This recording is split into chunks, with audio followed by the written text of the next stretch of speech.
করে ওরা আসলে অনেক আমার টিমে যারা কাজ করে অনেক বছর ধরে ওরা আমার সাথে আছে।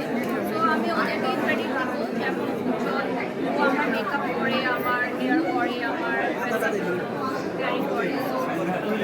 ও অনেকটাই আমাকে এই হেল্প করে। আজকে আমি যারা ব্র্যান্ডের ওরা আমার জন্য বিভিন্ন special occasion special outfit design করে। তো এই জন্য আমি ওদেরকে ধন্যবাদ জানাতে চাই।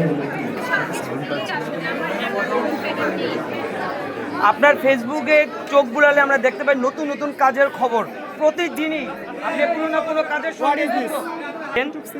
আমরা যতটুকু জানতে পেরেছি আপনি ইন্টারন্যাশনালি কোনো কাজের সাথে আপনি যুক্ত হতে যাচ্ছেন, যদি এ বিষয়ে একটু বলুন।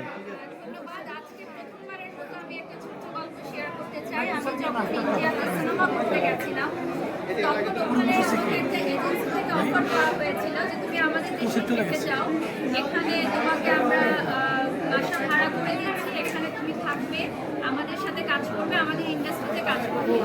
কিন্তু তখন আমি ছোট ছিলাম, আমার বয়স কম ছিল, আমি তখন লেখাপড়াও করছিলাম। আর পরিবার পরিকল্পনা থেকে ক্যারিয়ারের জন্য কাজ করা নতুন দেশে আমার কাছে মনে হয়েছে যে না, আমি এখনো প্রস্তুত নয়, তো আমি বাংলাদেশে ফিরে এসেছিলাম। কিন্তু তখন আমার কোনো অপরচুনিটি ছিল। আপনারা জানেন যে পার্শ্ববর্তী দেশ ভারতে এজেন্সি ভিত্তিক কাজ, মানে এজেন্সির বাইরে আসলে মডেলরা এনলিস্টেড অনেকে কাজ করতে পারে না। আমাদের এখানে কাজের বিষয়টা ডিফারেন্ট, যেমন এখানে আমরা ফ্রিল্যান্স কাজ করি। তো আমি রিসেন্টলি একটা শোতে, পিয়াল হোসেনের একটা শোতে আমি শো স্টপার হিসেবে গেছি। তো ওটা দেখার পর আমার ইন্ডিয়া থেকে আবার কাজের অফার এসেছে যে তুমি চলে আসো আমাদের দেশে, তুমি এখানে কাজ করো। আমি তাকে বিনয়ের সাথে বলি সবসময় যে আমি বাংলাদেশের মেয়ে এবং আমি বাংলাদেশের ইন্ডাস্ট্রিতে কাজ করতে সক্ষম।